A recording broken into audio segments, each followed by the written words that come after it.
जय जय शिव गुरु। हम रउरा सभे के गोस्वामी शिव चर्चा कथा में फिर से एगो बहुत ही मन भावन कथा लेके आयल बनी। भक्ति भाव से परिपूर्ण बा। कथा के शुरू से अंत तक सुनी जा और इहे रउरा सभे से अनुरोध बा कि कथा के शेयर करी जा जितना से ज़्यादा हो सके। काहे कि कथा के जितना विस्तार होला उतने भगवान सब अपन भक्तन पर कृपा करने। ऐसे ही एगो गांव के कथा बाप। वो गांव में एगो पति पत्नी रहत रहन जा और भगवान के परम भक्त रहन जा। भगवान शिव के नित्य प्रति वहन जना आराधना भक्ति भाव करस जा। बाकी एक ही चीज के कमी रहे कि वहन जना के संतान न रहे, जो न के चलते वो भगवान से एक तरह के रुष्टो रहन जा।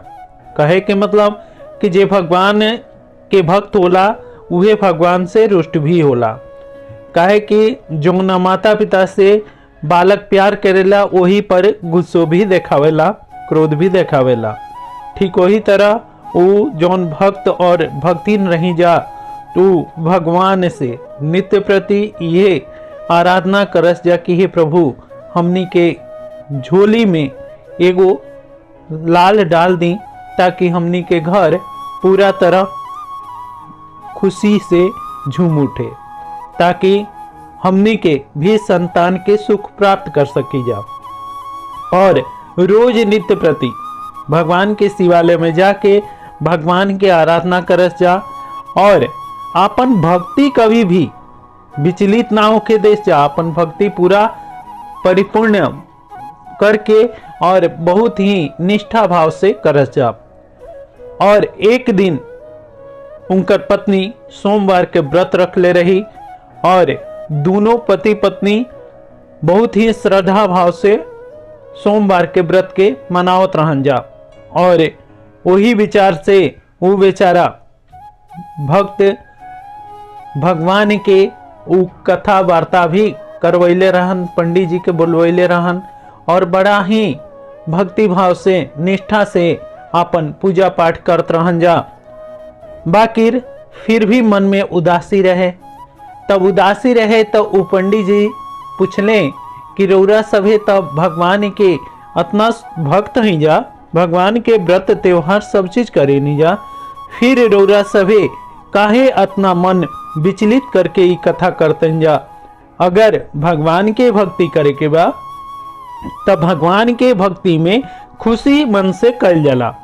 तब वो दंपति कहलन जा कि देखी हमनी भी सब चीज बा, बाकी एगो चीज के कमी बा और वह संतान के सुख।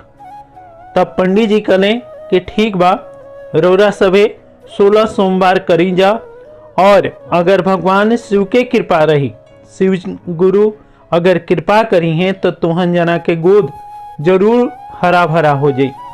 और ये तरीके के भगवान शिव गुरु के जब वो दिन के कथा परिपूर्ण भइल तब पंडित जी वहन जना के प्रसाद के रूप में जौन प्रसाद चरणामृत रहे और जौन चूर्ण रहे वो सब अर्पण कर देले। अर्पण कैला के बाद में जब वहन जना उस दिन के कथा पूर्ण कैलन जा और ठीक एक जब 16 सोमवार वहन जना के परिपूर्ण भइल तब उनकर पत्नी गर्भ से रह गई और 9वां मास में एगो पुत्र की प्राप्ति हो गई। अब यह जना भगवान के परम भक्त बन गए जा और ज्यादा श्रद्धा भाव से भगवान के पूजा पाठ करे लगलन जा और ज्यादा से ज्यादा भगवान के परिपूर्ण रूप से अपन समर्पित भाव से पूजा करे लगलन जा। बाकी कुछ ऐसन होला कि जीवन में कभी कभी गलत दिशा भी मिल जाला और वो दिशा के कारण आदमी भटक जाला। ओहन जना अभी इस सब कार्यभार में अपन भक्ति भाव से पूजा पाठ करत रहन जा। ठीक वही घड़ी ओहन जना के एगो तांत्रिक मिल गई और वो तांत्रिक बहुत ही लोभी रहे, कामी रहे और वो लोभी कामी तांत्रिक उनका पत्नी के ऊपर आपन तंत्र विद्या के पूरा प्रभाव दिखावे लागल और उनका के भक्ति भाव से भटकावे के कोशिश करे लागल।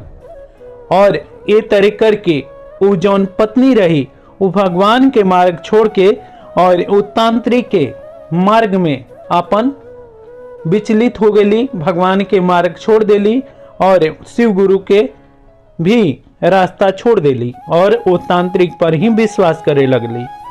धीरे धीरे देखत देखत वहन जना के भगवान पर से विश्वास हट गई और जितना भी तामसिक भोजन रहे, तामसिक पूजा रहे, उहे सबके वहन जना पहल देवे लगलन जा और धीरे धीरे करके और अपन भक्ति भाव के भी छोड़ देलन जा।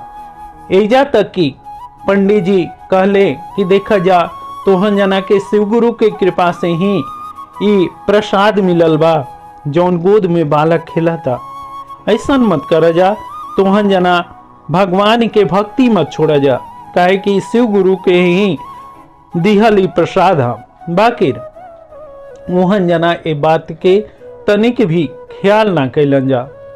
दिन चढ़त गई, समय आयल और एक दिन के बात भइल कि मोहन जना ठंडी के दिन रहे और वो तांत्रिक के कहला पर देवी माता के मंदिर में जौन की काली माता के मंदिर रहे ओइजा जाके वो तामसिक के कहला पर वो जौन तांत्रिक रहे ओहन जना से तरह तरह के बलिदान के याचना कैलस, यानी कि मुर्गा और शराब के मांग कैलस, काहे कि ओहन जना के बालक ओ दिना बीमार रहे और ठंडी के दिना में पूरा रात बैठ के ओहन जना ओ तांत्रिक के संगे आपन जितना पूजा पाठ रहे सब कैलन जा और इन्हें बच्चा काफी बीमार हो गई और जब हॉस्पिटल ले गए जा, जब दूसरा दिन आइलन जा, जब ओहन जना के पता लागल कि हमनी के बालक के बहुत ज़्यादा तबीयत खराब बा, तब ओहन जना लेके हॉस्पिटल पहुँचलन जा। जब हॉस्पिटल पहुँचलन जा तब ओइजा ऊ डॉक्टर जवाब दे दिला, कहता कि अब हम कुछ भी ना कर सकतनी, काहे कि ई बच्चा के ठंडी लाग गइल बा और ठंडी के चलते एकर तबीयत पूरा खराब होखला के चलते तोहन जना टाइम से ना ले जा और एकर मृत्यु हो चुकल बा। अब जौन माता जब सुनली कि हमनी के बालक के मृत्यु हो गइल बा, वो पागल हो गई और पागल होके चिल्लाए लगली, चिल्लात चिल्लात उनकर गला रोड़ हो गई और वो ये बात पर विश्वास ना करत रही कि हमार बालक के मृत्यु हो गई बा। अब वो पंडित के द्वार पर पहुंच गई और उनका से झगड़ा लड़ाई करे लगली कि हम तहार कहना ना मन्नी, जौना के चलते तू हमारा बच्चा के कुछ कर देला, जौना के चलते हमार बालक मृत्यु के प्राप्त हो गई। अब पंडित और पंडित के घर के जितना लोग रहे सब केहू बड़ा अचंभव में पड़ गई कि कैसे हो गई, काहे कि बड़ा सुंदर वो बालक रहे। और अब जौन पंडित जी रहन वो कहले कि देखा जा एमे तोहन जना के गलती बा कि जौन भगवान के छोड़ के तोहन जना तांत्रिक के पीछे पड़ गईला जा, जौना के चलते शिव गुरु रोष्ट हो गए।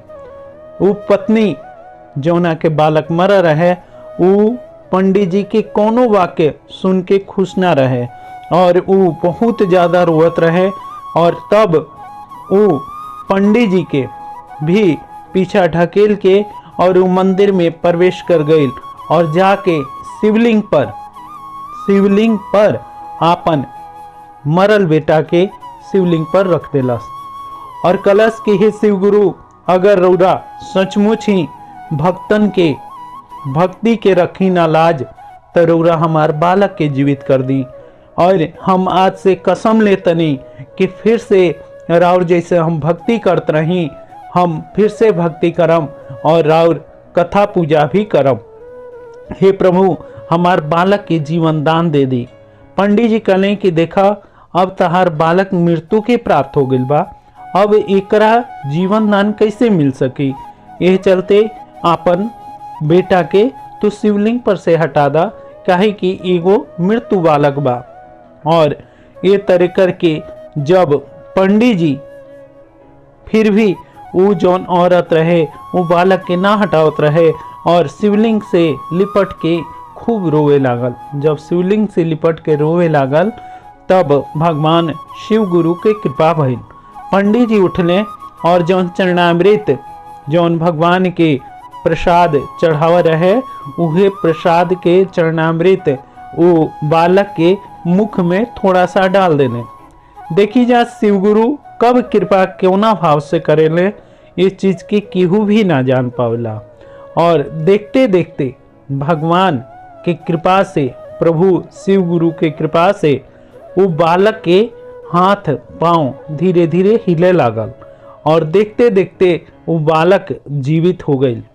और जब बालक जीवित हो गई, पूरा जौन गली मोहल्ला टोला जे भी रहे सब केहू देखे खातिर भगवान के चमत्कार पहुंच गए शिवालय में। और सब केहू जय शिव गुरु के नारा लगावे लागल और पूरा गांव मिलके एगो बहुत बड़ कथा आयोजन पूजा पाठ कैलस। और धीरे धीरे वो गांव के सभी लोग उनका के भगवान भोलेनाथ के मंदिर के खूब सजा धजा के और खूब बढ़िया चर्चा भी करवैलस। और शिव गुरु के खूब बढ़िया चर्चा भइल। और तब से वो घर के यानी कि जिनकर उ लड़का जीवित भई रहे उनका घर के जितना भी उनकर साथी संगति जे भी रहे जे भी सुनल वो बहुत खुश भइल। और सब केहू शिव गुरु के कृपा से परिपूर्ण हो गई। और सब केहू मिल के भगवान शिव गुरु के चर्चा सुने लागल, कथा सुने लागल और पूरा गांव शिवमय हो गई। और सब केहू भगवान शिव के पूजा पाठ करे लागल। ये तरह देखी हम एगो कथा के रूप में बतौनी हा, बाकी ये कथा रौरा सभी के ऐसे सुनौनी हा कि शिव गुरु के कृपा अपरंपार बा। जे केहू भी भगवान शिव गुरु के ऐसे ही व्रत त्योहार पूजा पाठ करी तब भगवान शिव सबके आराधना के सुने ले, सबके पूजा पाठ के स्वीकार करे ले और सबके मनोकामना के भी पूर्ण कर ले। हर हर महादेव, जय शिव गुरु। ये कथा रौरा सभी के कैसा लागल जरूर से जरूर कमेंट बॉक्स में, अगर भगवान शिव के रौरा सभे भक्त हुई जा तो जरूर से जरूर रौरा सभे के भगवान शिव के कसम बा एक बार ओम नमः शिवाय अवश्य लिखम जा। काहे कि जब तक रौरा सभे नमः शिवाय ना लिखम जा तब तक ये कथा हमार पूर्ण ना हुई। जय शिव गुरु।